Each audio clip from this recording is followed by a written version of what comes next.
J'étais livrée à lui.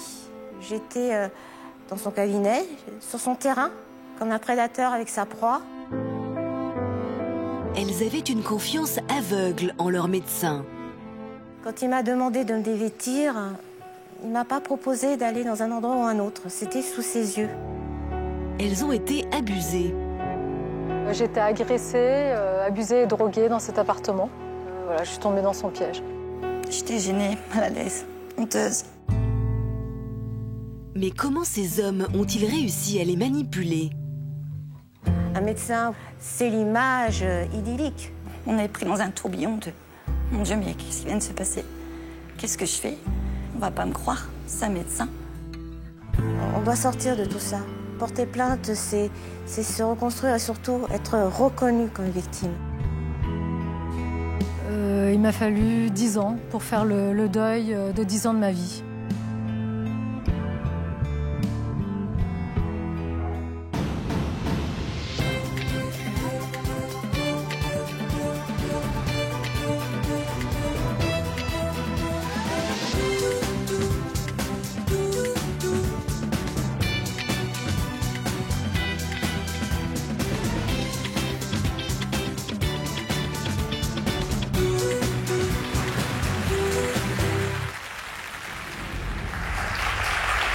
Bonjour à tous, merci de nous accueillir et merci à nos invités d'être présents sur le plateau. Dans le serment d'Hippocrate, le médecin est présenté comme un sauveur et tous les sondages en attestent. Les Français mettent leur médecin sur un piédestal. Alors quand cet homme en qui l'on avait une confiance aveugle, qui avait notre santé entre ses mains, abuse de son pouvoir, le choc est terrible. Médecins, kinés, psychiatres, les invités que je reçois aujourd'hui ont toutes été victimes de celui qui était censé les soigner. Mon médecin a abusé de moi, c'est le titre de toute une histoire aujourd'hui et restez bien avec nous jusqu'à la fin de l'émission pour l'histoire continue. Nous retrouverons Dominique et Brigitte, un couple qui a pu évoluer grâce à la nouvelle loi du mariage pour tous.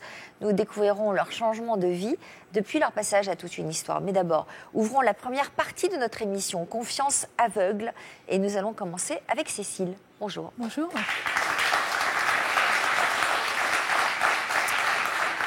C'est pour des problèmes de santé que vous avez consulté celui que vous avez présenté comme un professionnel de la santé. Votre histoire remonte à 11 ans. De quels maux souffriez-vous depuis toute jeune ? Depuis jeune, je souffrais de problèmes de début d'hernie discale qui me m'alitait pendant plusieurs jours avec un traitement très important et je faisais des crises très régulièrement, plusieurs fois par année. Vous aviez besoin d'aller vous faire manipuler le dos ? Oui, j'avais besoin de... Enfin, je cherchais la solution pour ne plus en souffrir. Donc j'ai vu beaucoup de médecins différents, des médecins, rhumatologues, kinés, éthiopathes, enfin tout ce qui peut exister, enfin toute personne qui aurait pu en fait m'aider, me soigner ou trouver une solution pour plus en souffrir. Alors vous êtes montée à Paris à l'âge de 26 ans. Oui. Quel était votre plus grand rêve à cette époque-là ? Eh ben, mon plus grand rêve, c'était d'être actrice. C'était une passion, c'était un objectif depuis des années. C'était vivre de ce métier. Cours ? Oui, tout à fait. J'ai commencé à jouer dans un théâtre à Genève. Et puis après, j'ai décidé de venir à Paris pour apprendre le métier, faire une école. Donc j'ai fait cette école. C'est le théâtre de Carouge. J'ai fait cette école et voilà, je vivais ma passion. J'étais dans mon rêve, dans mon élément. C'était tout ce dont je rêvais depuis toute petite, en fait. Jusqu'à ce jour de février 2003, comment avez-vous rencontré l'homme qui a brisé vos rêves en plein vol ? Un jour, j'ai rencontré ma meilleure amie, me dit de venir à une soirée. Je voulais voir quelqu'un qui était présent là-bas et elle m'a présenté à cet homme, en fait. Qui faisait quoi ? Il s'est présenté comme le masseur des stars. Quel genre de star massait-il ? De ce qu'il disait. Après, c'est vrai qu'il avait un grand book avec toutes sortes de personnalités, Monica Bellucci, Emmanuel Béard, et puis bien d'autres, je ne me souviens plus. Donc ça vous a interpellé, on va dire. Vous ne Sur vous le êtes pas moment, de non, métier. on n'est pas rentré en discussion comme ça. Tout de suite, le premier jour, je l'ai vu, mais... Il vous a laissé sa carte. Et on a échangé les coordonnées. Effectivement, par la suite, il m'a rappelé. Alors, on va découvrir ce qui vous est arrivé en images. Cette affaire va sans doute vous rappeler à tous quelque chose, car elle a été très médiatisée à l'époque. Une vie brisée, c'est le titre du reportage que nous vous avons consacré à Paris.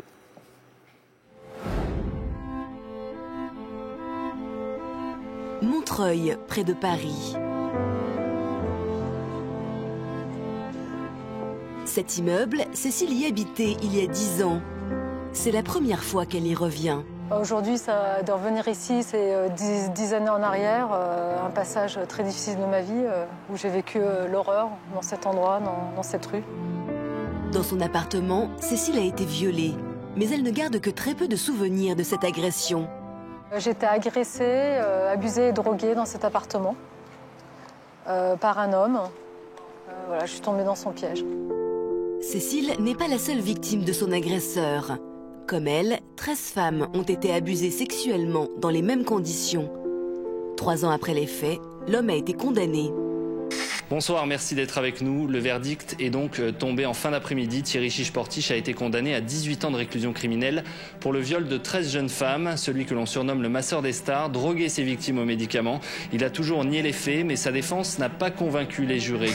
Thierry Chiche-Portiche, l'agresseur de Cécile, le voici lors de son procès aux Assises de Nice en mai 2006. Pour attirer ses victimes, la technique de cet homme était bien rodée. Il leur présentait un book de ses clients. À l'intérieur, de nombreuses célébrités y figuraient. Emmanuel Béard, Monica Bellucci, Penélope Cruz ou encore Tom Cruise. Suite à cette agression sexuelle, le destin de Cécile a basculé. À l'époque, elle démarrait une carrière de comédienne. Mais après les faits, impossible pour elle de remonter sur les planches. Aujourd'hui, elle rend visite à son ancien professeur de théâtre, Alain Deboc, qu'elle n'a pas revu depuis 15 ans.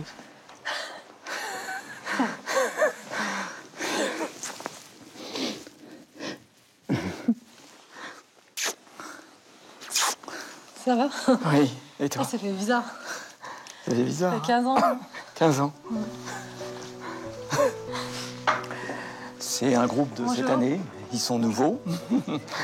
Je vous présente Cécile, une élève d'il y a une quinzaine d'années. Ouais. Ça passe. On les regarde? D'accord. Ouais, ok. Il ne faut point ici nous attendrir tous deux un trouble assez cruel m'agite et me dévore sans que des pleurs si chers me déchirent encore.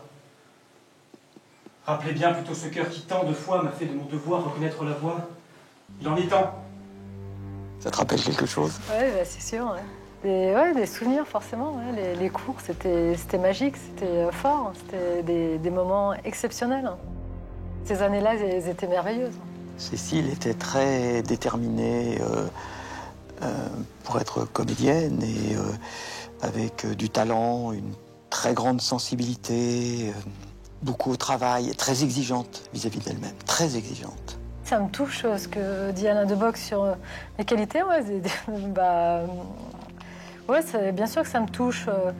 Après, c'est sûr que j'ai été professionnelle et au moment où j'ai pu m'envoler, où j'étais en plein envol, on m'a brisé les ailes, c'est clair. C'est un regret, c'est un deuil. Hein. J'ai dû faire le deuil de ça. Parce que c'était une passion, un sens à ma vie.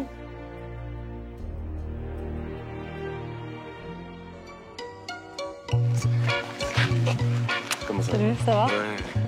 Après plusieurs années très difficiles, Cécile s'autorise enfin à être heureuse aux côtés de Marc, qui partage désormais sa vie. Son histoire marque la découverte au fil de leur relation. Ma réaction première, j'étais un peu choqué, mais par rapport à elle, je sais que c'est quand même quelque chose d'assez lourd à vivre. Mais j'ai aussi admiré sa réaction, parce que je la vois vivre au quotidien. J'admire son courage. Moi, depuis 10 ans, je me suis toujours dit que je voulais rester, même dans les pires moments, je voulais continuer à rester heureuse et à saisir les moments de bonheur. Et ça, c'est ce que mon agresseur ne pourra jamais me prendre, c'est la vie heureuse que je me crée. Et c'est un message aussi pour toi, pour toutes les femmes à qui ça peut arriver. C'est important. Je veux dire, la vie ne s'arrête pas. Il y a quelque chose après une épreuve, quelle qu'elle soit, et Cécile en est la démonstration.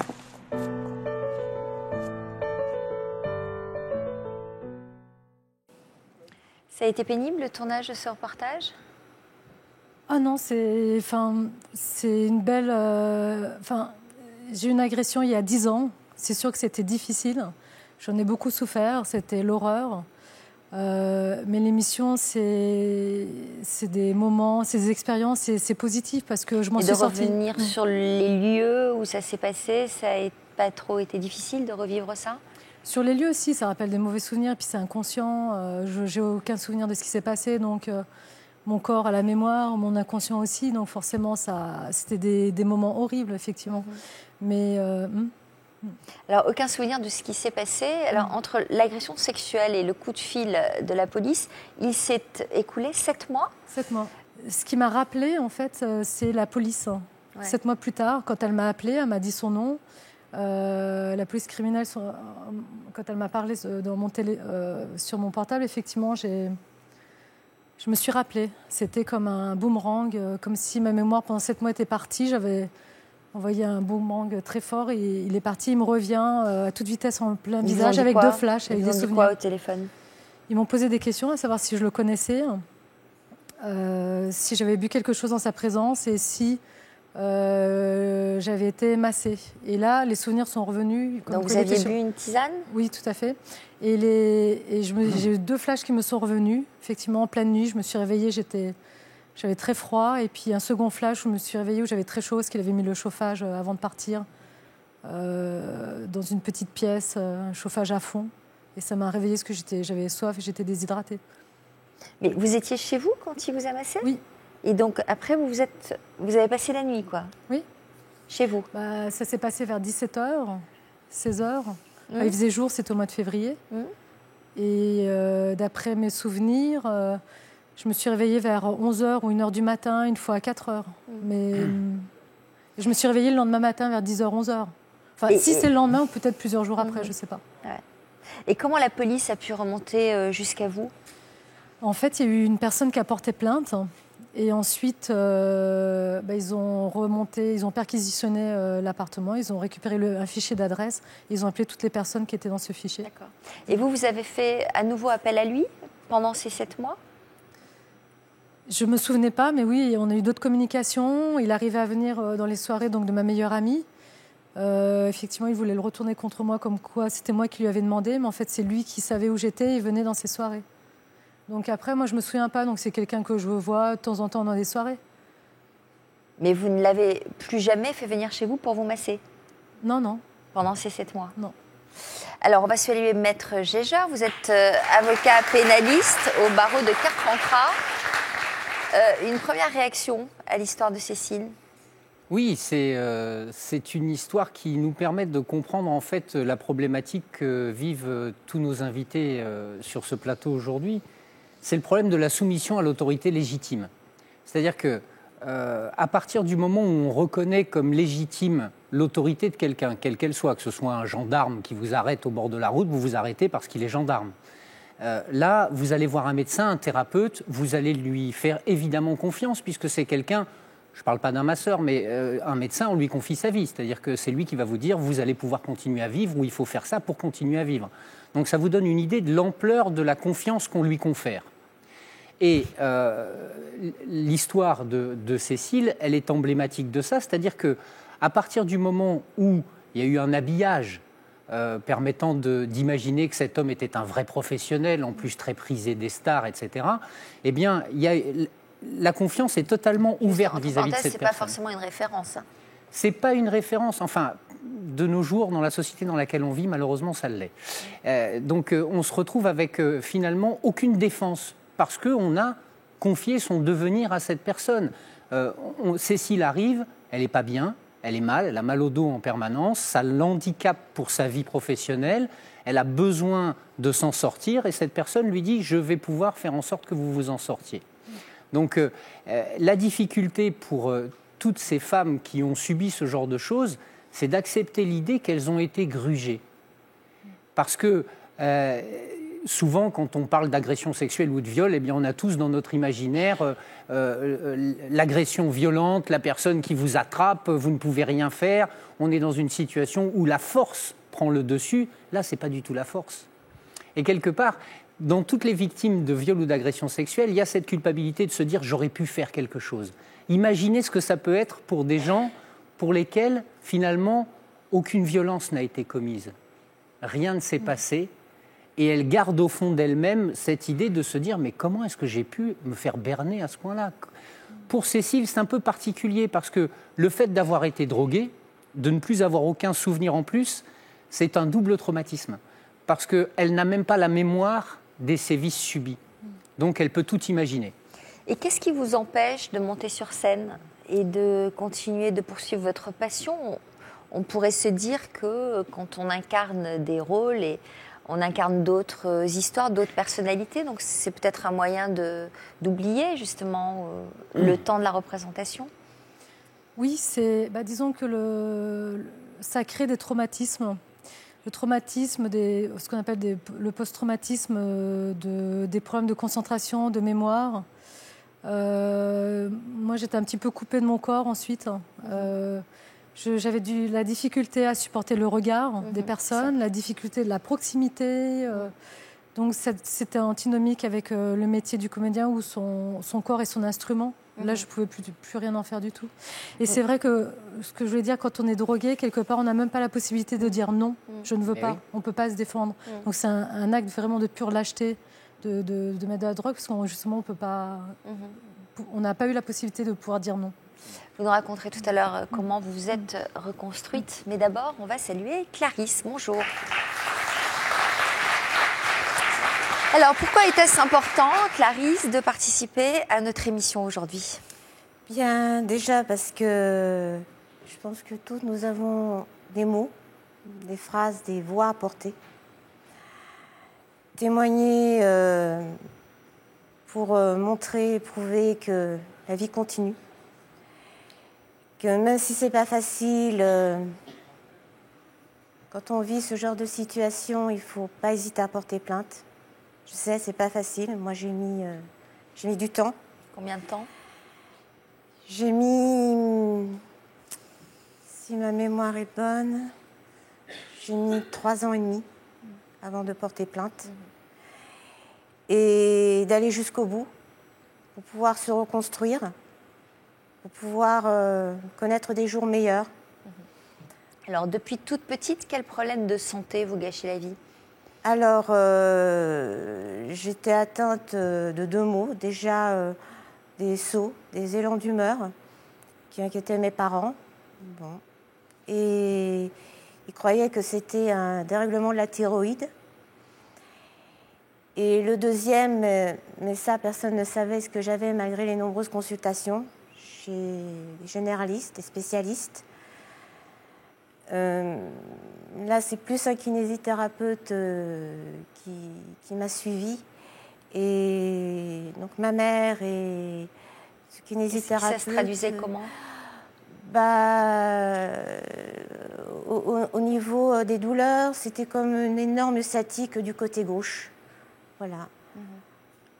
Pendant et en dehors du cycle menstruel, c'était d'énormes sciatiques du côté gauche. Donc, invivable. Insupportable.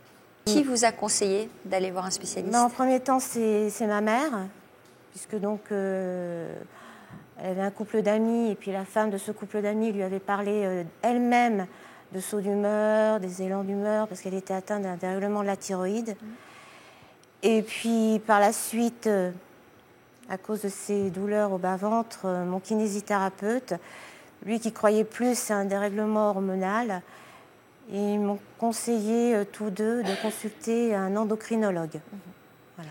Donc le 13 novembre 2001, vous êtes rendu à une consultation chez un endocrinologue. Alors, qu'est-ce qui vous a particulièrement interpellé dès le début de cette consultation ? En dehors de son cabinet qui paraissait vieillot, vétuste, froid, au départ, quand on s'assoit, on fait les présentations, on parle, on fait la présentation de l'historique médical. Quand il m'a demandé de me dévêtir, il ne m'a pas proposé d'aller dans un endroit ou un autre. C'était sous ses yeux. Donc, comme j'étais affairée, je sentais son regard lourd posé sur moi. mais j'étais pas encore dans le malaise. Mais je sentais qu'il me regardait. C'est un homme de quel âge? Beaucoup plus âgé que moi. Voilà, il vous a demandé de vous dévêtir entièrement? Non, juste le bas. Voilà. À quel examen a-t-il procédé? Mais au départ, c'était un examen tout à fait normal. Je suis montée sur la table d'examen en position gynécologique, qui est quand même pas une position agréable pour toute femme allant consulter. On se sent pas très bien, on se sent mal à l'aise, surtout devant un homme. Et ensuite, on a commencé à parler, voilà, si j'avais mal plus à un endroit par rapport à un autre, de mes relations avec les hommes à ce moment-là, de ces médecins qui étaient incapables de me suivre, de me conseiller. D'ailleurs, à un moment donné, il m'a dit « Qu'est-ce que c'est que ces médecins? Moi, je vais m'occuper de vous. » Ensuite, voyant que j'avais constamment mal au niveau du toucher vaginal, que j'étais tendue, il a proposé, sans vraiment me le demander, d'enlever son gant, puisque c'était la main droite. Et là, il a commencé à pratiquer un autre examen, en faisant des allées et venues dans le vagin, en caressant l'intérieur des cuisses, en passant son pouce sur mon clitoris. Moi, j'ai vécu l'expérience d'examen gynécologique quand même, et j'ai vu qu'il y avait quelque chose qui n'allait pas, que c'était anormal, inhabituel, et je me sentais de plus en plus mal à l'aise.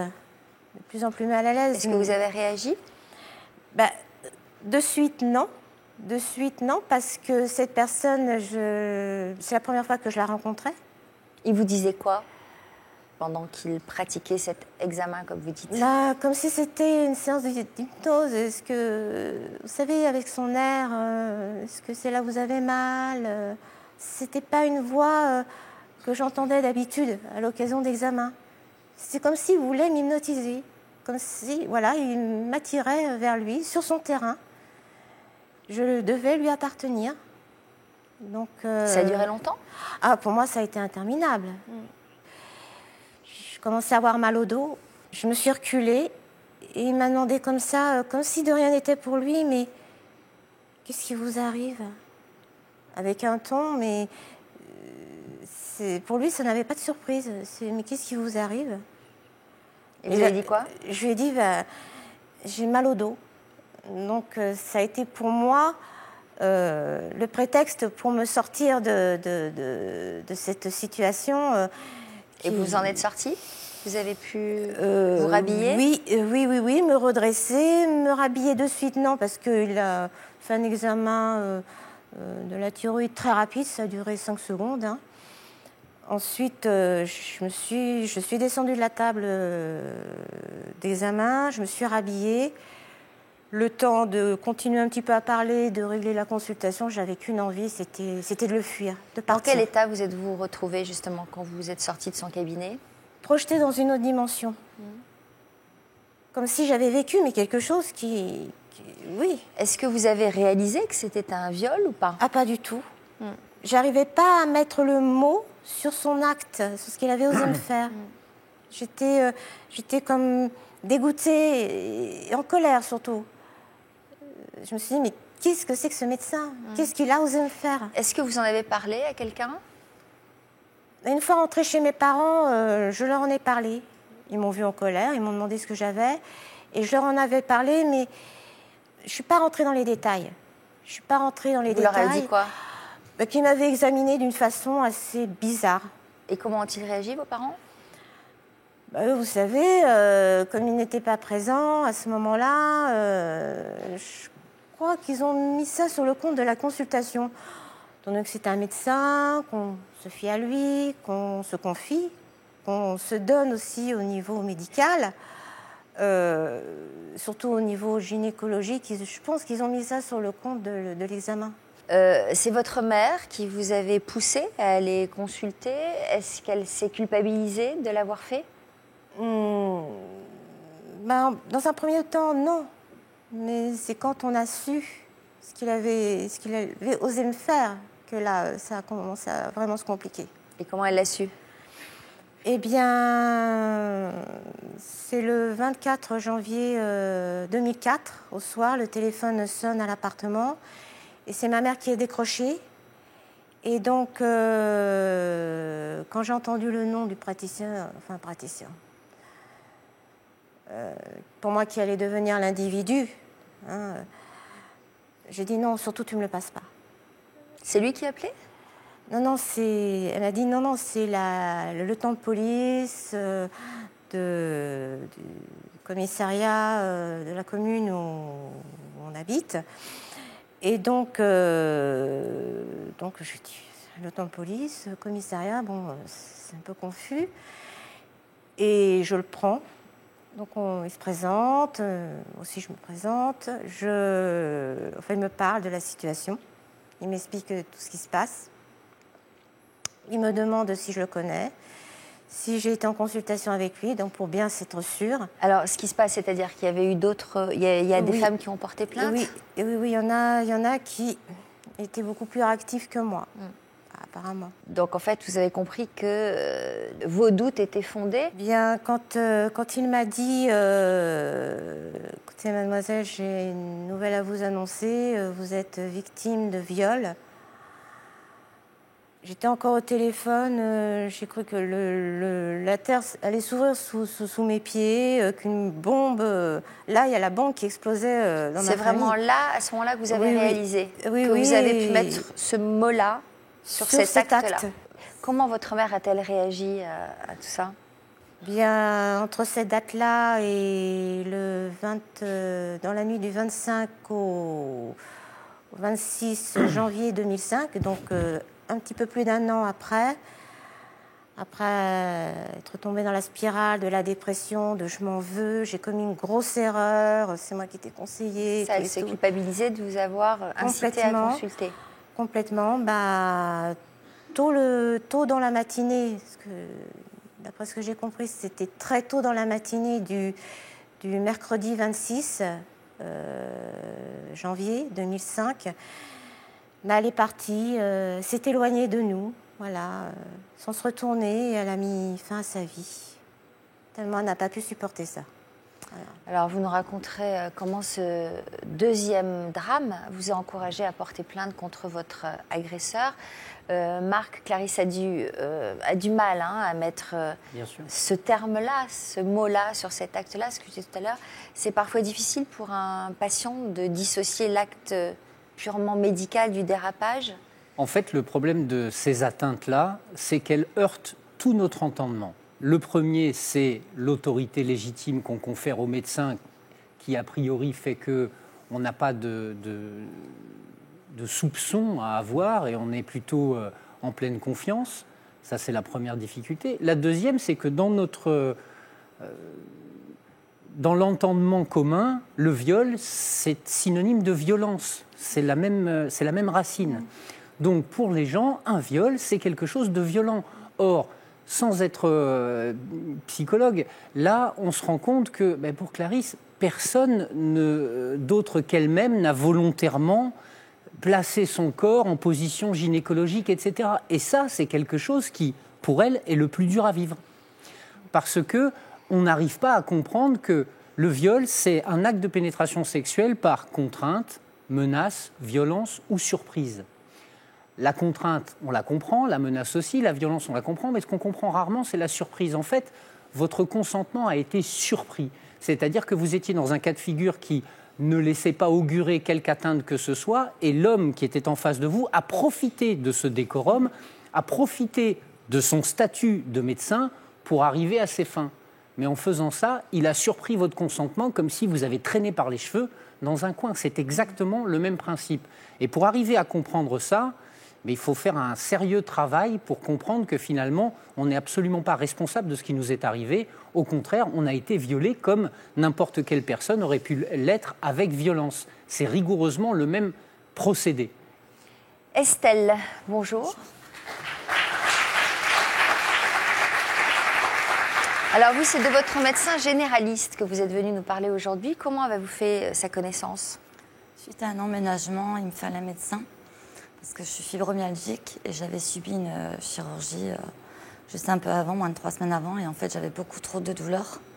Alors c'est une maladie des nerfs, hein, c'est ça? Des gaines qui entourent les nerfs? Les nerfs, les muscles, tendons, qui s'atrophient, donc on a des grosses douleurs très violentes, parfois équivalentes à des membres cassés. Maladie d'autant plus douloureuse et difficile qu'elle ne se voit pas de l'extérieur. Elle est invisible.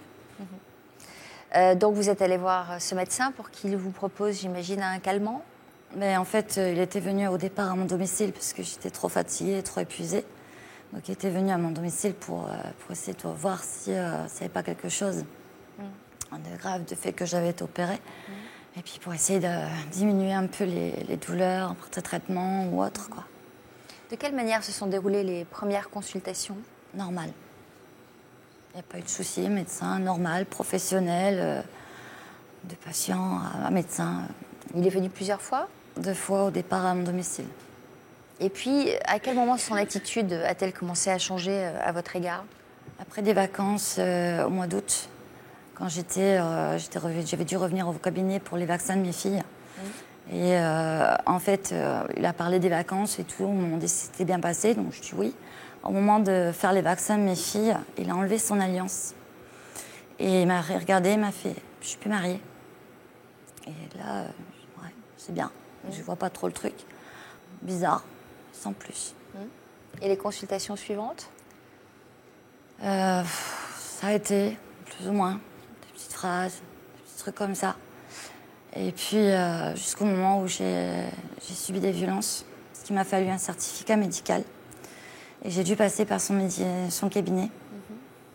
Et c'est là que ça s'est produit.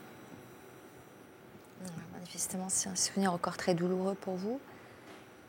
Est-ce que vous pouvez nous en parler de ce jour-là, de ce qui s'est passé précisément? En fait, j'avais des hématomes au niveau des bras. Et donc, je lui explique donc que j'ai des hématomes. Il me dit, mais il faut que vous déshabillez parce qu'il faut que je puisse voir les autres parties du corps. Donc, je lui dis, mais j'ai que au bras. J'ai nulle part ailleurs, il n'y a que là. Et là, il me dit, non, il faut absolument que je regarde puisque voilà, il peut y avoir des hématomes à l'intérieur qui ne sont pas visibles à l'extérieur. Il peut y avoir des hémorragies. Et pour ça, il faut vous déshabiller pour que je vois. Donc, bon gré mal gré, je me suis déshabillée, je suis allongée sur son... Et puis, à un moment donné, donc, je pleurais. J'étais gênée, mal à l'aise, honteuse. Et je regardais par la fenêtre. Et à un moment donné, j'ai quand même eu une absence, parce que j'ai été aussi opérée d'une tumeur au cerveau caverneux. J'ai une épilepsie séquelaire qui fait que parfois j'ai des absences. Et en fait, quand je suis revenue, en fait, il était en train de me lécher le téton.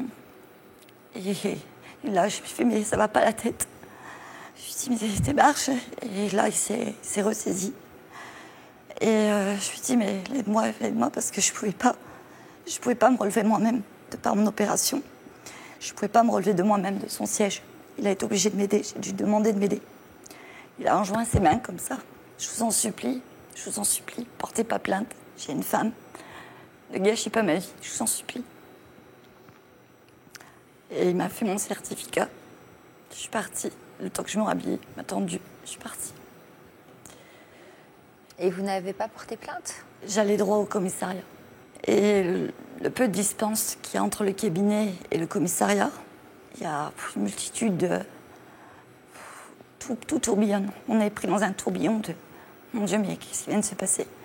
Qu'est-ce que je fais? Je dépose plainte. Oui, plainte contre qui? Qu'est-ce que je dis? On va pas me croire. C'est un médecin. J'avais envie qu'une chose, récupérer mes enfants, rentrer chez moi, me laver, sans jamais rien dire à personne. Et vous êtes quand même retourné à plusieurs reprises le revoir, ce docteur? Ouais. Comment vous l'expliquez? Je n'avais pas trop le choix, parce que j'ai des gros problèmes de santé, et pas qu'un peu. Devoir changer de médecin, devoir tout réexpliquer, c'est pas évident. Oui, mais quand même. On a du mal à comprendre, il n'est pas question de vous juger, hein, mais on a du mal à comprendre que vous retourniez voir l'agresseur, quoi. Parce que déjà, moi, je ne m'attendais pas qu'il recommence. C'est pas une manière de vous protéger, quoi. Non, non, mais... Et il a recommencé? Ouais. J'avais besoin de médicaments pour calmer toutes mes douleurs, parce que ma maladie provoquait d'atroces douleurs. Donc, j'étais obligée d'y aller. Et qu'est-ce qui s'est passé, là, à ce moment-là? Après, il a eu des comportements très proches. Il voulait être mon ami. Il voulait être mon ami. Donc, il fallait que je me confie à lui. Il demandait de me confier. Mais il pouvait être tantôt professionnel. Et puis d'un coup, il rebasculait. C'est-à-dire qu'il réussissait à vous amadouer, à gagner votre confiance. Et au moment où il gagnait votre confiance, il basculait. C'était pas gagner ma confiance. Il était imprévisible. Alors là, il ne s'agissait pas d'un faux masseur, hein, il s'agissait quand même d'un vrai médecin. Oui, que risque... Là, on a vraiment une situation extrêmement particulière. C'est qu'on a une personne qui est Estelle, qui arrive chez ce médecin. Elle est déjà dans une situation de détresse totale. Donc, elle a déjà quasiment plus aucune défense. Ce qu'elle est en train de nous expliquer, ce qui peut de prime abord surprendre, se dire c'est pas possible de retourner, etc. Vous savez, ça me rappelle toujours ce que certains enquêteurs posent comme question aux enfants qui sont victimes d'inceste et à qui on dit mais pourquoi tu retournes chez ton père alors que tu sais qu'il va se passer, parce que j'espère qu'il ne se passera plus justement. Et quelque part, Estelle, de par la baisse de toutes ses défenses, elle est redevenue un peu une enfant à ce moment-là. Et elle avait toujours espoir que les choses se passent bien. Et le monde que représentait pour elle le fait de changer de médecin et d'être obligée de justifier de ce changement de médecin auprès de tout l'entourage, donc de s'expliquer, c'était beaucoup plus lourd à porter que le fait de retourner en gardant l'espoir que finalement cet homme allait enfin bien se comporter. Et ça, c'est quelque chose que l'on retrouve chez les enfants, très souvent, les enfants victimes, c'est-à-dire cette envie de se dire mais c'est pas le salaud que je pense, c'était pas le plus grave finalement cette histoire. Il y a aussi j'ai pu remarquer aussi parmi les autres victimes que parfois elles allaient revoir effectivement l'agresseur. Il y a aussi le système de manipulation. Il y a aussi l'emprise peut-être de manipulation de l'agresseur. J'avais aussi mes enfants qui avaient... Ils savent appuyer aussi dans les failles. J'avais mes enfants qui étaient aussi en garderie et où il fallait justifier un certificat médical quand tu es malade pour les remettre à la garderie. Les vaccins, parce qu'elles étaient encore petites, donc elles faisaient encore des vaccins. Ma santé, Oui, non, mais Estelle, vous comprenez bien aujourd'hui, avec le recul, avec ce qui s'est passé depuis, que tout ça, lorsque vous en discutez avec nous, on a envie de vous dire, mais vous vous réveillez quand? Vous voyez ce que je veux dire? Ça a duré combien de temps? Sur combien de mois? 6 mois. Après 6 mois. Faut bien il y a l'effet de refoulement aussi, hein. Oui. Parfois dans la situation où on n'est mais pas forcément... on ne veut pas se croire victime, on ne veut pas s'imaginer victime une protection, de tout ça. Hein, donc c'est vrai que c'est très compliqué, mais encore une fois, c'est une situation, je pense, extrêmement particulière qui fait que vous étiez dans une telle détresse que bon, vous avez lâché toutes vos défenses. Laura, bonjour. Bonjour. Alors, je vous vois réagir au témoignage de nos invités avec émotion et on sent que c'est pas évident pour vous d'écouter tout ça. Oui, pardon. Allez-y. Oui, je dis, dans chaque situation très différente de la mienne, d'une certaine manière, je capte quelque chose qui me rappelle justement, et la situation d'Estelle est peut-être la plus proche de la mienne. Alors, votre histoire est différente. Vous n'avez pas été victime d'un viol, vous avez eu une liaison consentante pendant 10 mois avec votre psychiatre. Oui, c'est vrai. C'est-à-dire que vous êtes tombée amoureuse de lui? Non, pas du tout. C'était un psychiatre qui était installé aussi en tant que psychanalyste, qui me l'a fait remarquer, avec une société de psychanalyse très connue, de bonne référence, et qui, comme souvent en France, c'est un psychiatre qui m'a proposé une thérapie analytique, avec tout le décorum, les principes, et aussi un cadre qui impose certaines choses à moi-même, puisque j'étais tenue de respecter son silence, de dire tout ce qui me venait en tête, de tout dire de moi, et de payer en liquide, par exemple, alors que j'avais quand même la feuille de soins du médecin. Et de son côté, bien entendu, comme il y a dans tous les bouquins sur la psychanalyse, on vous dit que le thérapeute analyste n'a pas le droit de séduire sa patiente parce que c'est trop facile. Voilà. Donc c'était une question de confiance, non seulement dans le médecin, mais dans l'analyste. Voilà. Et alors, à quel moment a-t-il changé d'attitude à votre égard? Au bout d'1 an et demi de consultation, j'allais le voir 2 fois par semaine, ce qui évidemment n'est pas le cas dans une consultation ordinaire où l'on est avec un médecin qu'on voit parfois 1 fois, 2 fois, enfin ça dépend encore des cas. Mais donc là, vous étiez allongée sur un canapé Oui, il y avait la fameuse histoire du divan pour justement être plus relax, encore plus en confiance. Lui étant assis derrière vous. Voilà, c'est ça. Et puis moi je lui disais tout, lui ne me parlait pas, je posais des questions, il ne répondait pas. Si je posais certaines questions, c'est le jeu même de l'analyse, il me renvoyait la question, comme si c'était toujours c'est à vous de voir, c'est à vous de savoir. Enfin, jamais d'informations objectives qui rompent ce cadre. Voilà. Et j'ai eu confiance aussi, non seulement parce que c'était un médecin, j'avais une double barrière de protection, je dirais. Voilà. Alors justement, vous êtes toujours d'ailleurs une femme mariée. À quel moment il a commencé à changer d'attitude, ce médecin? Au bout d'1 an et demi, d'un seul coup, dans une consultation ordinaire, j'avais pris un rendez-vous ordinaire, j'étais face à lui comme d'habitude, rien, et tout d'un coup, il me dit, mais j'ai quelque chose à vous dire. Moi, je pensais qu'il allait me parler de ses vacances, quelque chose comme ça, un truc comme objectif. Et là, il me dit, voilà, j'aimerais avoir une autre relation avec vous, pour moi, c'est plus possible comme ça, j'ai trop envie de vous parler. Il me dit, vous me correspondez tellement, on a tellement les mêmes valeurs, voilà, j'ai envie d'avoir une relation différente où lui, il puisse enfin se livrer à moi. Voilà. C'était la grosse différence sur laquelle vous avez inversé les rapports. Lui, il a inversé le rapport, ou en même temps qu'il n'était pas tellement inversé, puisque ça pouvait continuer comme ça, sauf que lui, il parlait au lieu de ne rien dire. Je n'ai pas perçu tout à coup le changement. Donc tout d'un coup, il s'est mis à parler. Oui. Et vous l'avez écouté? J'étais obligée. Je veux dire, tout d'un coup, il me dit, voilà, j'ai quelque chose. Il me fait une déclaration. Il appelait ça, d'ailleurs, par la suite. C'était une déclaration. Mais une déclaration d'amour? Une déclaration d'intérêt, j'ai envie de dire. Pas directement d'amour, parce que, je pense que ça m'aurait fait fuir. Je ne le connaissais pas du tout. Et puis, il m'inspirait rien de plus qu'un type qui vous dit, voilà, j'ai envie de vous parler de moi et votre histoire m'intéresse. Votre histoire m'intéresse tellement que j'ai envie de réagir. Et j'ai envie de vous aider, bien sûr, y compris en réagissant. Donc, voilà. Alors, on écoute, au contraire. Je me dis, pourquoi pas mais en même temps, c'est un peu effrayant quand même. C'est surprenant, c'est effrayant. Et cette fois-là, je suis partie, je ne l'ai pas payé, alors que j'étais venue en patiente ordinaire.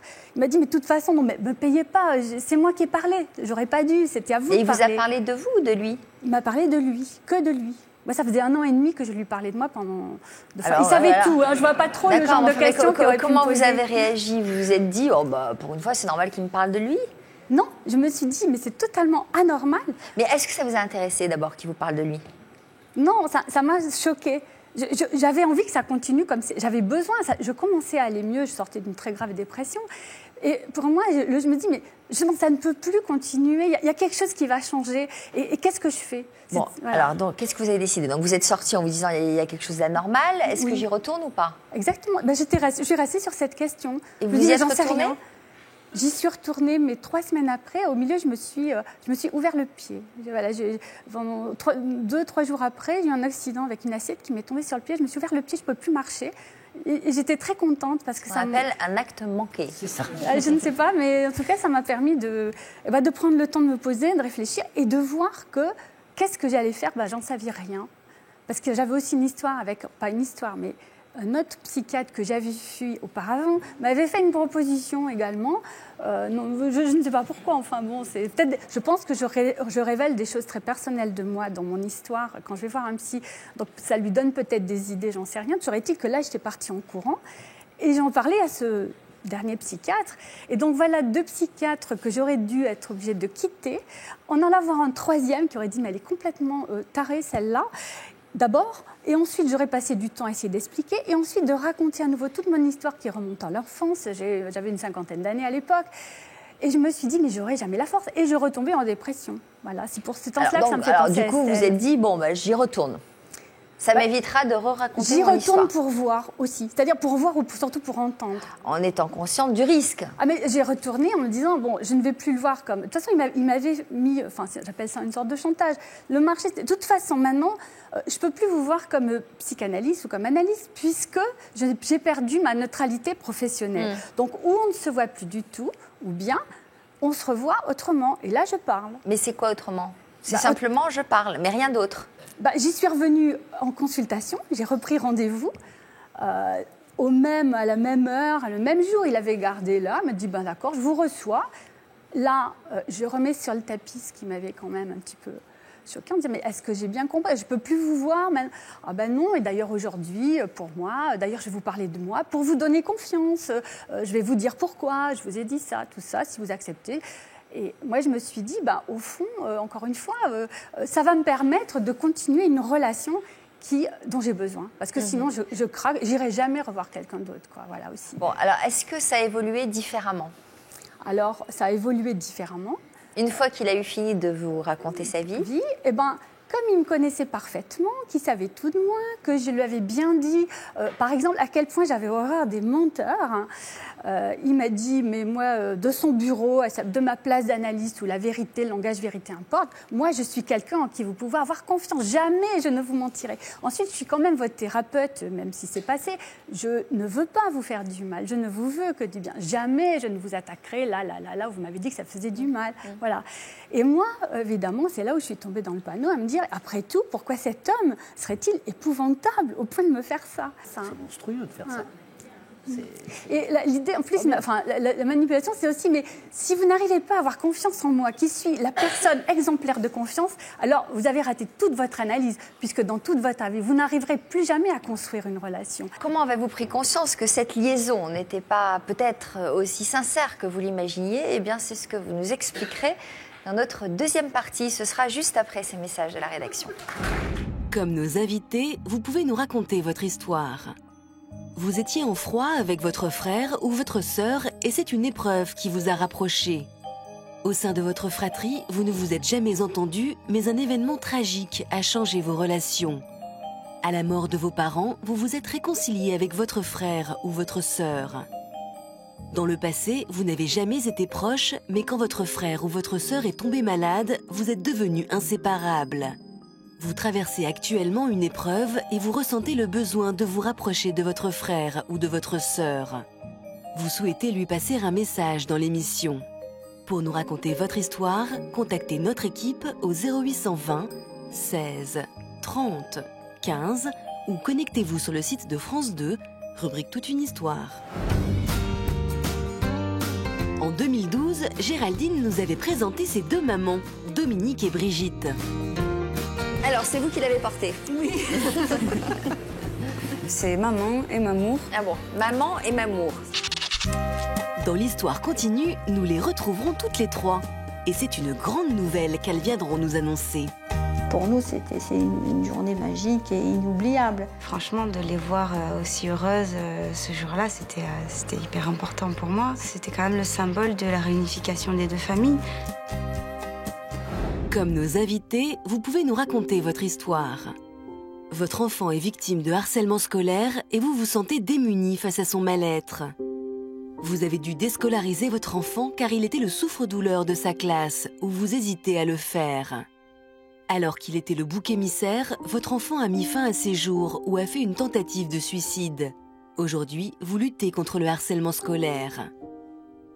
Après avoir été harcelé à l'école, vous avez très bien réussi dans la vie et le regard des autres sur vous a changé. Lorsque vous étiez enfant, vous avez malmené l'un de vos camarades et aujourd'hui, vous le regrettez. Pour nous raconter votre histoire, contactez notre équipe au 0820 16 30 15 ou connectez-vous sur le site de France 2, rubrique Toute une histoire. Bienvenue si vous nous rejoignez sur le plateau de Toute une histoire. Nos douleurs physiques, mais aussi psychologiques, on dit tout à notre médecin. Il est bien souvent le seul homme à tout connaître de nous, parfois même plus que notre propre famille. Il est censé soulager nos douleurs, mais pour nos invités, il en a créé de supplémentaires, bien plus fortes encore. On va avancer maintenant avec notre deuxième partie, guérir autrement, et revenir au témoignage de Laura. Vous étiez en train de nous raconter que vous avez noué une relation, puis une liaison avec votre psychiatre, psychanalyste, qui a tout fait pour vous convaincre que vous pouviez être en confiance totale avec lui et qu'il était une sorte d'homme idéal pour vous. Oui, je pense qu'il a exploité tout ce que j'avais pu lui dire. Il connaissait vraiment tout de moi et il savait aussi que j'allais pas le voir comme ça pour passer le temps, mais parce que j'en avais besoin, parce que j'avais besoin d'antidépresseurs, parce que je risquais de retomber dans une dépression grave que j'ai souvent connue. Et encore une fois, il fallait que je voie quelqu'un. Et pourquoi pas lui, continuer autrement, j'ai un peu le voyé. Et c'est vrai que la liaison, je suis moi-même surprise, un peu comme le viol quand on ne s'y attend pas. Mais ce n'était pas un viol. Mais disons que j'allais le revoir exactement sur son lieu de travail, exactement au même jour et dans le même créneau horaire qu'avant, j'ai envie de dire. Donc j'ai mis du temps à réaliser qu'en fin de compte, ça dérivait sur tout à fait autre chose. Voilà, mais je l'ai accepté. Vous avez continué à aller le voir 2 fois par semaine? Oui, c'est ça, les mêmes jours, la même heure, avec des patientes avant, des patientes après. Et ça a duré combien de temps? Alors ça a duré 10 mois. À quel moment vous avez commencé à douter de sa sincérité? Peut-être vous avez commencé à réaliser qu'il n'était peut-être pas aussi sincère. Ça a été un coup de tonnerre. J'étais à son lieu de travail, dans son cabinet donc, de consultation. Et il est venu me chercher. Moi, j'étais dans une pièce attenante, un mini-appartement, comme ont beaucoup de psys. Et il m'a dit, il y a quelqu'un qui te connaît, qui voudrait te parler. Moi, je me dis, tiens, une connaissance commune, j'en sais rien. Et là, il y a une femme qui a déboulé, qui m'a dit, voilà, je suis la compagne de cet homme depuis 8 ans. Oh, je vous connais parfaitement, j'ai tout de vous, il m'a tout raconté, y compris votre analyse, pourquoi. Là, ça l'avait excité, ce que vous lui racontiez, l'inceste, tout ça. Et voilà, donc j'ai toléré ça parce que ça m'amusait aussi, mais maintenant, stop, ça suffit, ça dure depuis assez longtemps. Et puis d'ailleurs, je veux vous sauver. Voilà, je veux vous sauver. Moi-même, j'étais patiente en analyse, il m'a si vite comme ça, il a détruit ma vie, il m'a détruit, voilà, j'ai quitté mon mari pour lui. C'est une sorte de salaud, je suis avec lui, j'y reste, mais je ne vous conseille pas de le faire. Et voilà.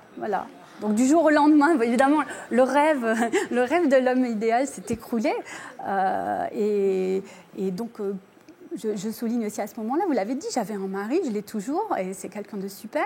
Et je l'avais mis au courant très vite, au bout de 3 semaines, d'un mois. Enfin, dès que la liaison avec le psychiatre a dérapé sur un plan sexuel, je l'ai mis au courant de ce qui s'est passé, tellement j'étais moi-même étonnée. Et j'avais besoin justement il a réagi comment ?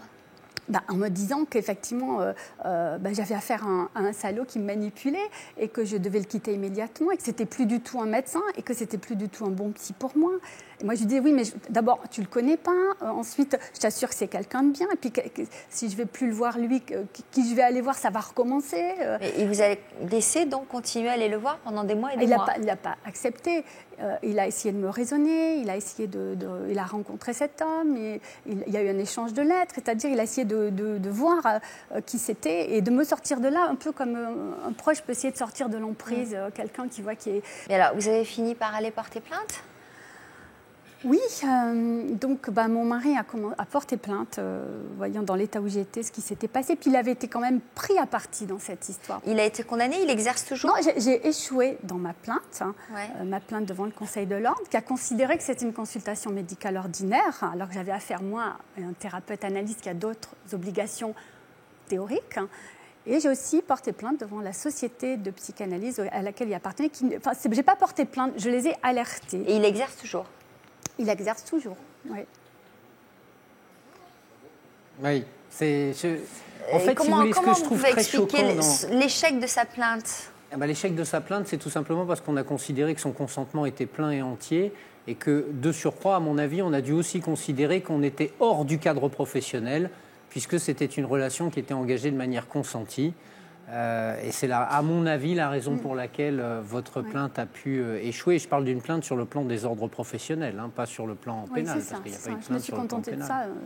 Ce qui est vraiment choquant dans l'histoire tant d'Estelle que de Laura, c'est la manière dont ces gens profitent de cet état de nécessité dans lequel ils se trouvent.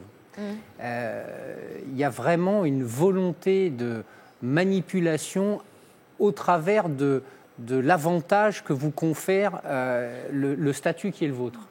Médecin, analyste, c'est vraiment le comble de la manipulation et c'est le contraire, c'est vraiment à l'opposé de ce qu'on peut attendre de thérapeutes ou de praticiens.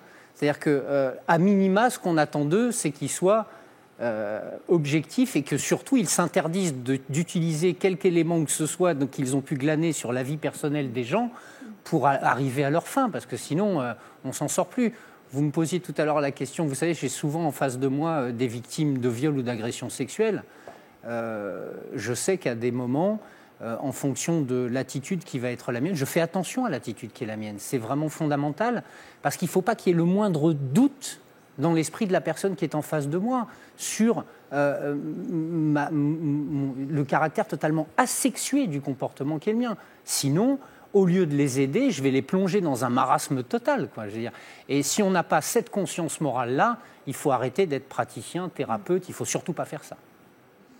Cécile, vous avez été agressée sexuellement par un masseur thérapeute et vous avez mis du temps, longtemps, pour vous reconstruire?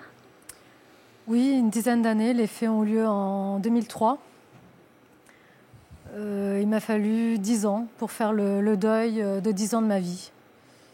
Pourquoi si longtemps? Parce que le processus de reconstruction, il y a des étapes dans le traumatisme. Même en travaillant sur soi, ça prend du temps. Il y a des étapes, il y a un procès qui est long. Il a fallu 3 années avant d'assister au procès. Il a été condamné? Il a été condamné à 18 ans avec 2 tiers incompressibles. Le fait que vous soyez considérée comme une victime, est-ce que ça vous a permis d'avancer? Ça permet d'avancer, c'est dit par la justice. Après, ça rajoute aussi peut-être du traumatisme quand il y a 12 ou 14 ou 19 victimes au bout d'un procès. Cette journée d'assises, c'est quelque chose d'extrêmement éprouvant. Mais c'est important de le faire, effectivement, soit de porter plainte, de dénoncer, de faire un courrier, en tout cas de parler de l'agresseur qui soit dénoncé quelque part. Parce que si un jour il fait vraiment un acte, une autre agression, il y aura des traces quelque part et ça pourrait aider la victime dans le procès, en fait. Vous avez écrit un livre? Oui, j'ai écrit un livre. C'était Ça aussi, ça a été un exutoire?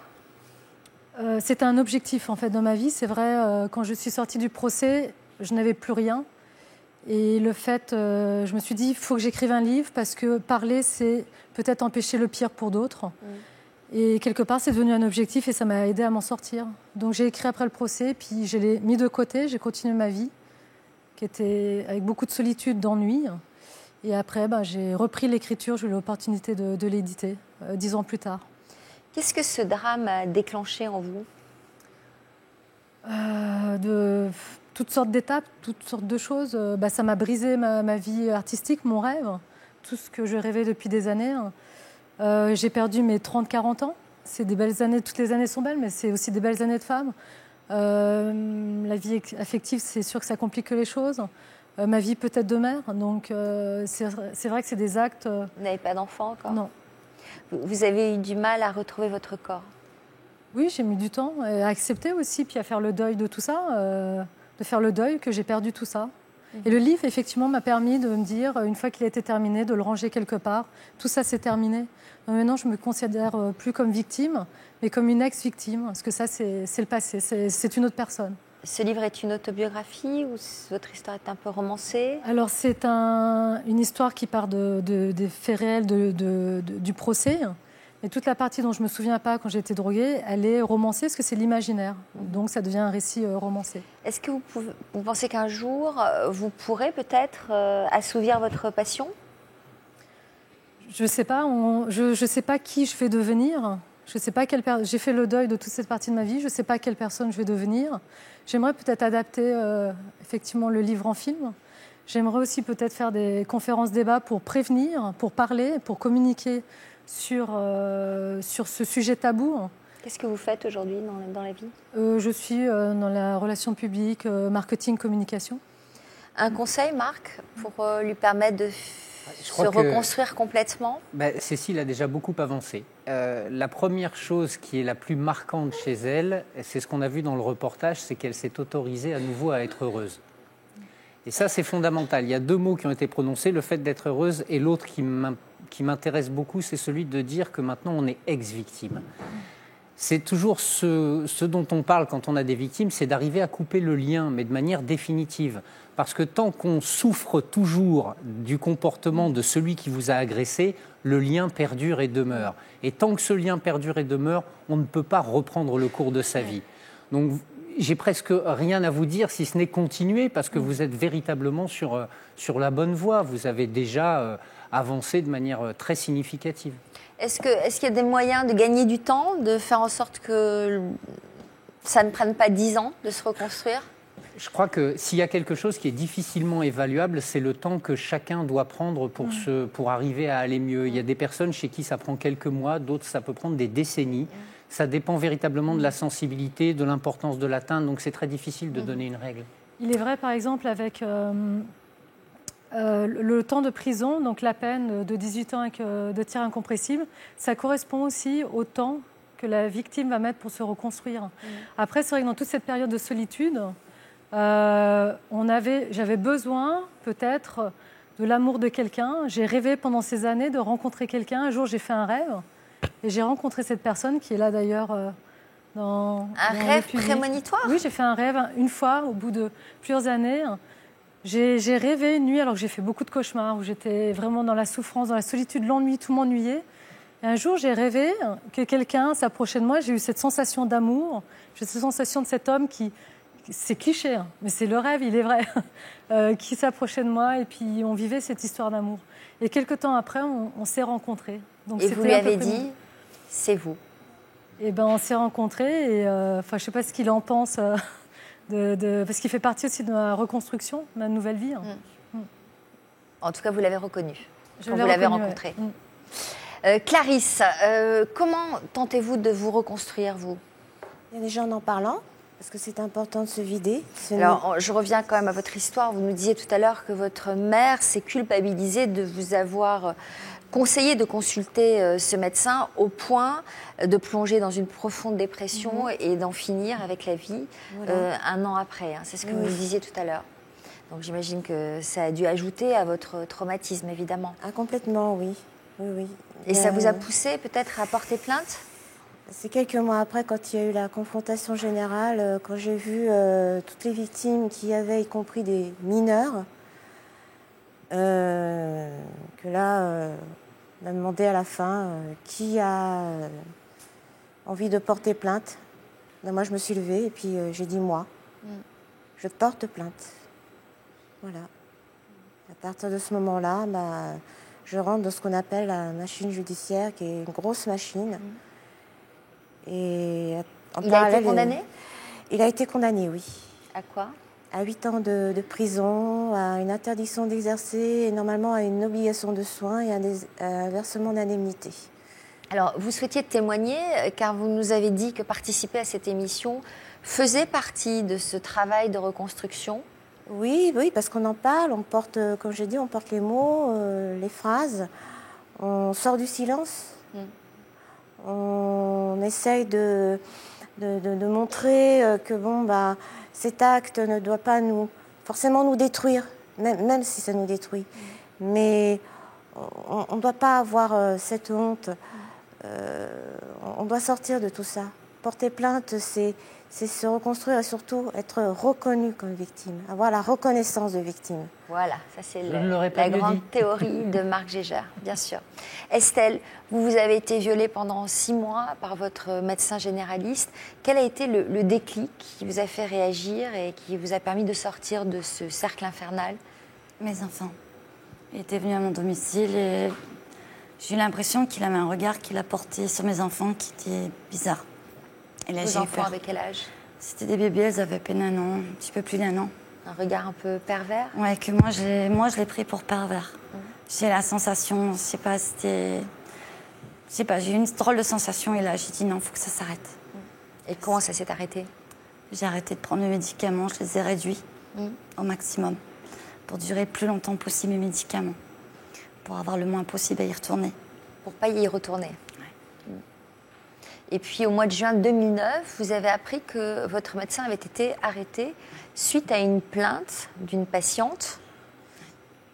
Qu'est-ce que vous avez ressenti à ce moment-là? Soulagée. En regrettant de ne pas vous-même avoir porté plainte? Soulagée, d'une part, parce que ça s'arrêtait pour moi. Là, je réagis que j'étais pas la seule, qu'il y en avait d'autres. Et là, mince, là, j'ai la culpabilité. Si j'avais parlé, peut-être qu'il n'y en aurait pas eu deux. Il était allé beaucoup plus loin dans ce qu'il vous a fait subir? Oui. Alors, le procès a duré 3 ans. 14 victimes ont été recensées. À quelle peine a-t-il été condamné? Il a 8 ans de 5 ans de prison, dont 8 ans de suivi socio-judiciaire, fiché aux grands délinquants sexuels, interdiction d'exercer la médecine et des dommages et intérêts auprès des victimes aussi, et doit se soigner. Quelles séquelles psychologiques gardez-vous de cette histoire? J'étais détruite. La confiance envers les médecins, je n'y ai plus. Vous avez pu trouver un nouveau médecin? Oui. En qui vous avez confiance? Oui, là j'ai redéménagé, donc j'ai encore un nouveau médecin. Mais j'y étais pas allée toute seule, j'étais accompagnée. Donc j'étais cachée derrière. À chaque fois, vous y allez accompagner? Oui. Aujourd'hui? Maintenant, j'y vais toute seule parce que je vois que le médecin, c'est un médecin professionnel, voilà. Vous avez confiance aujourd'hui? Voilà, j'ai confiance, mais je suis toujours pas... C'est toujours la panique quand j'arrive dans un cabinet, quel qu'il soit. Un conseil de Marc, peut-être, pour aider Estelle? J'ai envie de dire à Estelle que, comme son agression était étroitement liée avec sa situation de santé, y compris sur le plan psychologique, votre salut, il va passer par là. Quand vous allez aller vraiment mieux sur le plan psychologique, je pense que vous arriverez à faire la part des choses par rapport à ce qui vous est arrivé. Il ne faut pas vous... Ce que je veux vous dire, c'est que c'est normal que vous n'ayez plus confiance. C'est normal que vous soyez méfiante. C'est normal que vous alliez chez le médecin avec quelqu'un. Ne croyez pas que vous êtes quelqu'un de bizarre parce que vous faites ça. Compte tenu de ce que vous avez subi, c'est parfaitement normal. Donc je pense que il faudra un peu plus de temps parce qu'encore une fois, cet homme a profité d'un terrain particulièrement fragile et c'est ce terrain qui a fait son lit et il faut absolument que vous sortiez de ce terrain pour pouvoir sortir de lui. Merci à vous pour votre courage, votre sincérité, pour vos témoignages, vos histoires qui serviront, je l'espère, à encourager les victimes à parler, quel que soit le statut de leur agresseur. Merci d'être venu sur notre plateau. Merci Marc. Personne ne reste insensible à des témoignages comme celui d'aujourd'hui, comme ceux d'aujourd'hui. Évidemment, je salue une fois de plus le courage de nos invités. Briser les tabous, c'est justement l'une des vertus de notre émission. Et en venant sur notre plateau, Dominique et Brigitte, elles aussi étaient bien décidées à faire évoluer les mentalités. Je les avais reçues le 4 décembre 2012 dans une émission sur le thème de l'homoparentalité. À l'époque, le projet de loi concernant le mariage pour tous n'avait pas encore été adopté. Alors, où en sont-elles aujourd'hui? Eh bien, c'est ce que je vous propose de découvrir tout de suite. Bonjour à toutes les deux. Bonjour. Votre témoignage m'avait particulièrement marqué. Dominique, vous avez rencontré Brigitte en mars 1984 et très vite, vous avez eu envie de fonder une famille avec elle. Quelle proposition lui avez-vous faite instantanément? En fait, c'est plutôt Brigitte qui m'a fait une proposition. On devait vivre ensemble et elle me dit j'aimerais bien. Dis-le d'ailleurs, c'est toi. Je dis, on était un petit peu tentés pour partir faire de la médecine humanitaire. Et je lui dis si tu avais le choix entre faire un enfant et partir t'occuper des enfants dans le monde, tu ferais quoi? Et elle me dit je sais très bien quelle serait ma réponse. Sauf qu'elle ne me dit pas laquelle. Et elle me dit toi, je dis moi aussi je sais très bien quelle serait ma réponse. Et en fait on a convenu que de façon presque immédiate, quand on s'est rencontrés, le désir de créer une famille est venu comme un désir très profond. Tout à fait.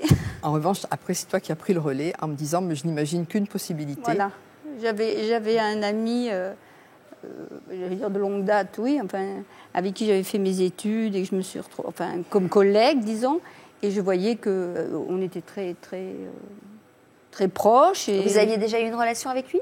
Non, non, on était très proches. Il était gay. Donc voilà, et je me disais, je me verrais bien lui proposer de faire un projet à tous les trois pour faire des enfants, parce que le projet initial, c'était que Christian, donc le père de notre fille, nous fasse un gamin à toutes les deux. Ah. Enfin, voilà. chacune. Que chacune vous en portiez un. Voilà. Très vite, on a convenu que ce projet pouvait être tout à fait réalisable. Et ça l'a intéressé? Bien sûr. D'abord, oui, le jus est passé, comme on dit. Enfin, on a le bien... quoi? Le dire. C'est qu'à le dire. On a bien sympathisé, enfin toi, parce que moi c'était déjà un ami. Quelle méthode avez-vous choisi? C'est-à-dire qu'en discutant, enfin, je pense qu'on s'est rendu compte qu'on avait les mêmes valeurs, que les mêmes projets. Ça j'ai bien compris, mais après vous avez procédé comment? Comment on a procédé? Tout à fait normalement. Voilà, naturellement. En ayant un rapport avec lui? Voilà, tout à fait. D'accord. C'est pas évident. Je crois que Géraldine va avoir... elle a 27 ans, oh là là, elle a déjà 27 ans, et je crois qu'à l'époque, l'idée de monter en Belgique ou de descendre en Espagne ne nous aurait même pas traversé la tête. Je vous propose de regarder un petit extrait de votre précédent passage à toute une histoire, et tout de suite après, donc, on découvrira ce qui a changé pour vous depuis que la loi sur le mariage pour tous a été promulguée le 17 mai dernier. On regarde.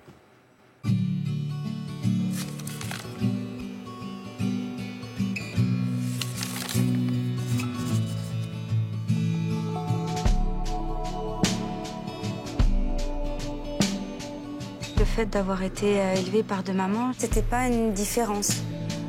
Un enfant et deux mamans. C'est dans ce contexte que Géraldine a grandi.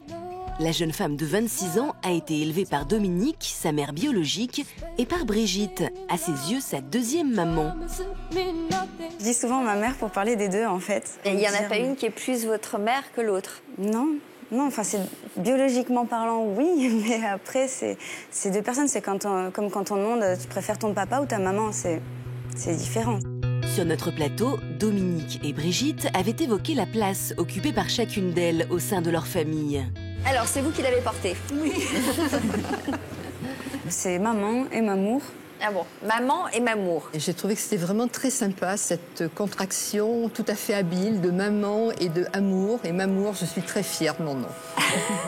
Un nom créé de toutes pièces pour parler de sa deuxième maman, mais une famille construite comme les autres. On était avant-gardistes, mais on ne vivait pas dans un ghetto homo. La plupart de nos amis étaient hétéros, enfin en couple, etc. Leur couple hors du commun, formé près de 30 ans plus tôt, les deux compagnes espéraient pouvoir l'officialiser aux yeux de la loi. Et alors là, si la loi passe, vous allez vous marier? Oui. Ça y est, on a même prévu la date. Mois de juillet pour mes 60 ans, si la loi est votée.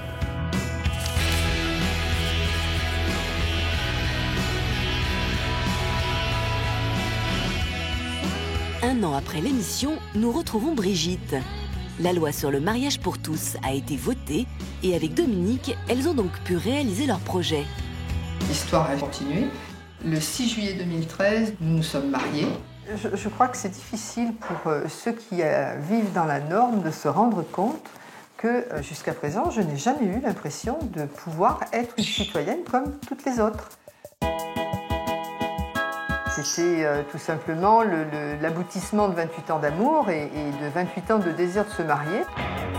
D'autant que Brigitte a eu au cours de cette journée une surprise inattendue de la part de Géraldine. Le jour de mon mariage, elle m'informe que comme premier cadeau, elle est d'accord pour que je l'adopte. Ça a été une totale surprise. Le mariage a été encore plus beau que tout ce que je pouvais imaginer. Mariage plus adoption, c'était vraiment une journée bénie des dieux. La procédure d'adoption lancée, Brigitte espère pouvoir prétendre au même statut légal que Dominique et ainsi réaliser son rêve le plus cher, former une famille comme les autres. Pour moi, l'adoption serait vraiment boucler la boucle et l'aboutissement de 27 ans de tendresse et de relations tout à fait maternelles, maternantes. Et l'adoption de Géraldine va faire d'elle ma fille de manière tout à fait officielle. C'est à mes yeux quelque chose de très important. Pour Dominique, la femme de Brigitte, et Géraldine, leur fille, le 6 juillet 2013 est aussi une journée qui restera gravée dans leur mémoire.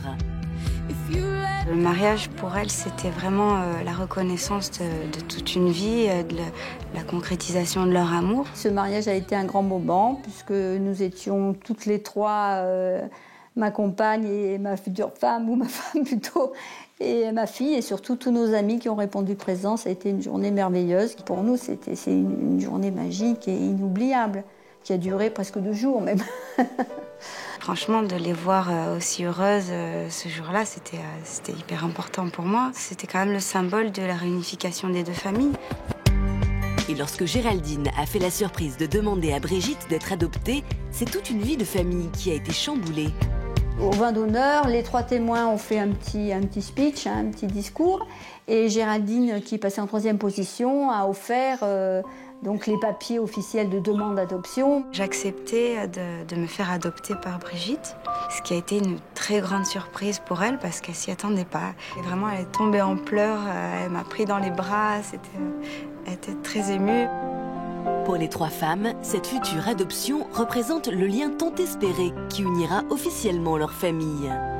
Je suis très fière. On aura prochainement, parce que quand l'adoption sera prononcée, par la suite, on aura le livret de famille avec les parents. Ça lui permettait vraiment d'officialiser, de reconnaître toute une vie, en fait, tout ce qu'elle a pu m'offrir, me partager, autant que ce soit au niveau de l'amour, de l'éducation, enfin, toute cette vie qu'on a eue jusqu'à mes 27 ans. Cette année a été une année de grand cru, avec le mariage et bientôt l'adoption.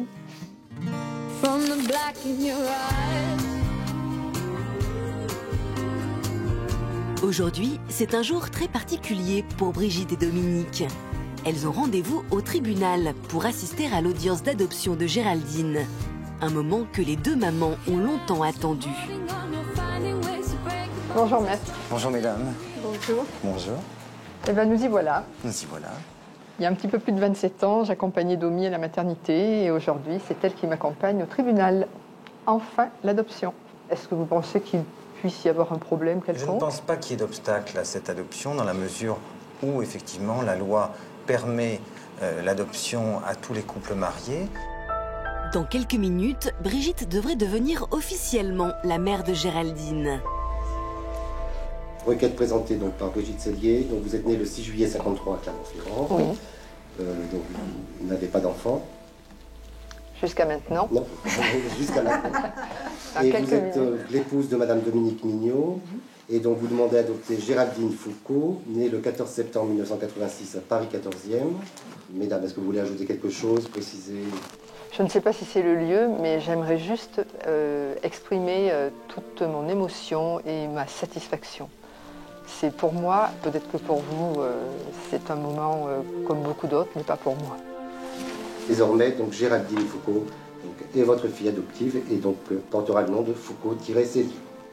Merci beaucoup. Merci, Monsieur le Président. Voilà, bien c'est ça. Merci beaucoup. Merci. Pour les 2 femmes, c'est un grand moment.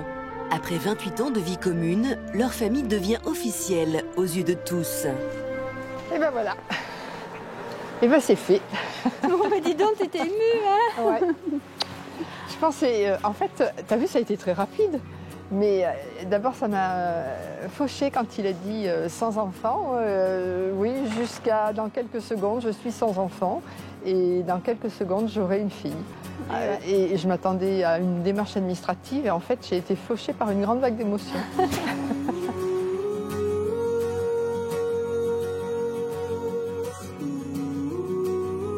Quelques jours plus tard, nous retrouvons Brigitte et Dominique chez elles. C'est sur la table déjà. Ça aussi. Okay. Les 2 mamans attendent avec impatience l'arrivée de leur fille, Géraldine. Ah, c'est la bichette. C'est la bichette. Salut ma chérie. Comment tu vas? Ça va? Très bien, et toi? Ça va. Et bon voyage. Ouais, bon voyage. Depuis 1 an et demi, Géraldine vit à Marseille. Un éloignement difficile pour le couple. Bon, sinon, raconte-moi. Bon, et ton appart alors? Eh ben, ça y est, j'ai trouvé, je pense, qui est près du boulevard Chave, là. Ouais. Et alors, quand est-ce que vous êtes censé aménager? Mi-janvier, je pense. Et alors, en plus, J'ai les copines juste à côté. C'est un élément intéressant, on est bien d'accord. Les petites mères, on ne manque pas trop? Non. Bon, on a voulu une fille indépendante, on est gâtés. Et si aujourd'hui Géraldine est présente, c'est qu'après avoir fêté leur mariage il y a seulement quelques mois, les deux mamans ont tenu à fêter la toute récente adoption.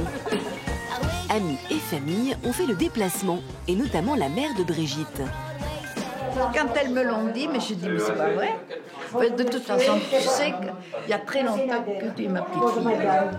C'est pas parce qu'il y a un papier signé que ça me fait grand-chose. On peut faire la fête, en tout cas. Qui n'a rien dans les mains pour trinquer.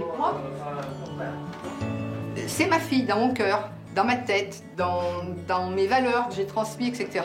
Mais aux yeux de la société, c'était pas ma fille, c'était comme ma fille. Et aujourd'hui, ce n'est pas comme, c'est ma fille. On ne pourra plus me dire que je suis sans enfant. Géraldine est ma fille. Allez, bon, alors, alors, à votre santé.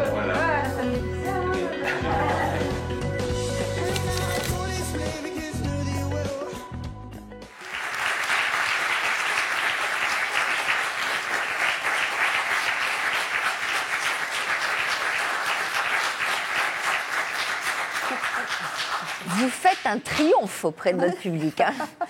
Brigitte, je vous sens beaucoup plus émue que la dernière fois. Hein. Ça a été une grande étape de franchie. Oui, c'est vrai, tout à fait. Alors, vous ne portez pas d'alliance toutes les deux? Si. Ah bon? Mais on l'a depuis le Pax. Ah bon? Donc on n'a pas changé nos habitudes. À la main droite? Oh, bah ça c'est une question. Ça dépend si c'est l'hiver ou l'été en fonction de la taille du doigt. En fonction des saisons, très bien. Quel souvenir vous gardez du passage dans notre émission? Un très bon souvenir, parce que je crois que ça a été vraiment une émission gaie à tous les sens du terme. Et gay écrit comment? Avec toutes les orthographes. On a fait connaissance de 2 autres couples de jeunes femmes. L'une qui avait déjà un bébé et qui était, je sais pas, j'ai eu l'impression qu'elles étaient un petit peu rassurées de voir Géraldine, de voir qu'on pouvait être dans cette situation familiale. En étant équilibrée, je précise qu'elle a un petit ami. Voilà. Elle n'a pas reproduit des schémas.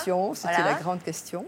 Donc, je garde de cette émission vraiment un très bon souvenir, parce que d'abord, ça nous a fait plaisir de témoigner. Ça fait maintenant une 30aine d'années qu'on est assez militante. Pas militante en termes d'engagement dans des associations gays, encore que dernièrement, on a adhéré à l'association des parents gays et lesbiens, mais on est militante de par le témoignage qu'on tente d'apporter dans notre quotidien, parce qu'on ne s'est jamais caché. Voilà, c'est ce que j'allais dire, dans le fait qu'on soit... d'esprit, et puis pour montrer de transparence, quoi. Voilà, on ne s'est jamais caché, on a toujours élevé Géraldine tranquillement, en disant on l'élève toutes les deux, voilà. Et je crois que ça, c'est important. Comment se sont déroulées vos noces? Eh bien, comme Dominique l'expliquait tout à l'heure, ça a vraiment été un jour absolument extraordinaire, enfin plus qu'un jour d'ailleurs. Et vous êtes mariée en robe blanche avec une traîne? Non, on s'est mariés, c'était... Enfin, Dominique avait eu l'idée tout à fait intéressante. Dans un premier temps, j'étais un petit peu frileuse, et puis dans un second temps, pourquoi pas, de demander à tous nos invités d'être habillés en blanc. Donc tout le monde était habillé en blanc. Nous étions en costume blanc toutes deux. Sauf les accessoires, chaussures, cravates, sac à main, qui étaient aux couleurs de l'arc-en-ciel. Et ça donnait vraiment beaucoup d'allure à notre mariage, d'autant qu'on était très nombreux. Et donc, il y avait le mariage en tant que tel qui était vraiment un moment important pour nous. Oui, d'autant qu'on a eu une conseillère municipale qui nous avait fait un discours républicain, enfin, très chouette, quoi. Ouais, très, très chouette. Et puis, votre fille vous a fait une surprise. Ah oui, et quelle surprise. Alors, comment s'y est-elle prise exactement? En fait, quand elle a fait son petit discours, puisque c'était un de nos 3 témoins, elle m'a tendu une enveloppe en papier craft avec une petite enveloppe blanche dessus. Vous n'y aviez absolument pas pensé? Absolument. J'avais aucune idée de ce qui m'attendait. Dominique savait tout, mais moi, rien. C'est-à-dire que moi, j'avais demandé à Géraldine, je lui ai dit « Qu'est-ce que t'en penses ?» Et elle me dit « Ah bah oui, ça serait une super surprise. » C'est vous qui lui avez suggéré, en fait? Non, en fait, je n'ai pas suggéré de faire ça. Je lui ai dit maintenant qu'on est mariés, tu sais que maintenant l'adoption peut se faire beaucoup plus facilement, enfin sans entrave.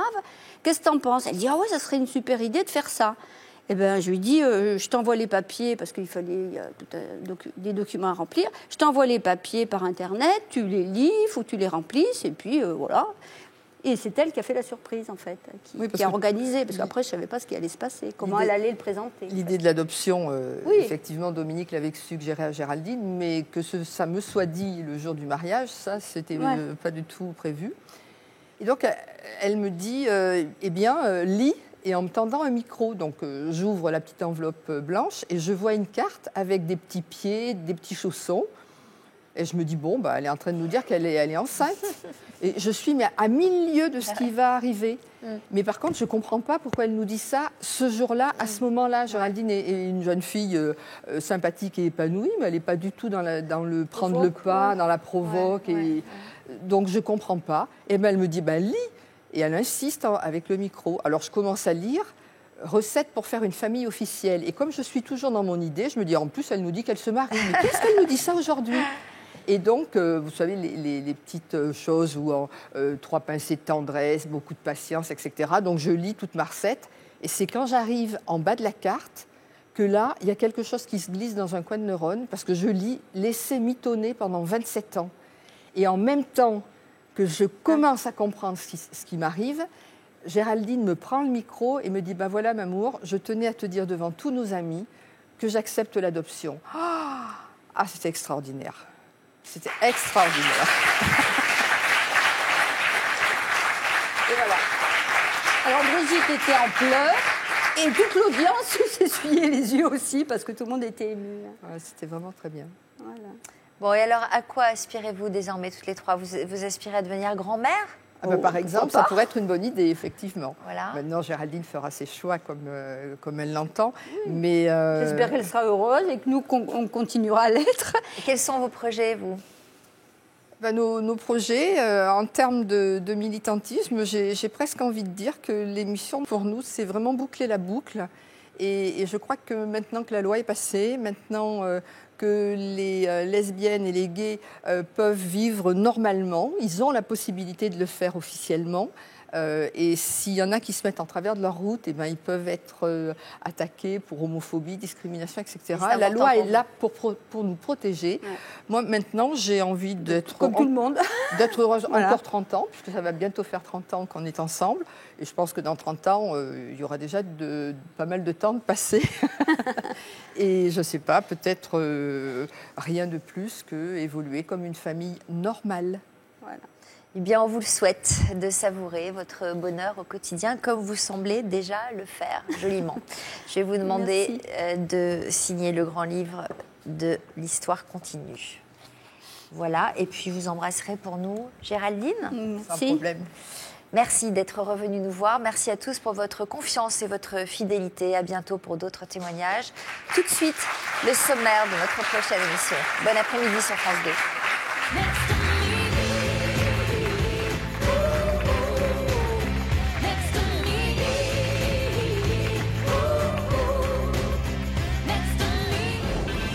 Elles sont mère et fille et pourtant elles n'ont aucun secret l'une pour l'autre. À peu près depuis mes 3 ans, elle me raconte le défilé de sa vie.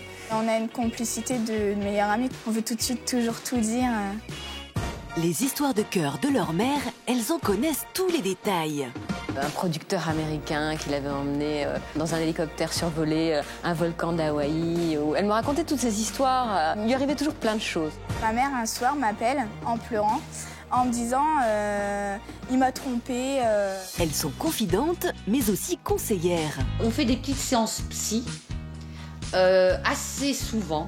Il y avait souvent le rituel du thé, où elle me présentait ses prétendants. Et là, je devais analyser, savoir s'il était bien pour elle, avant de donner mon verdict.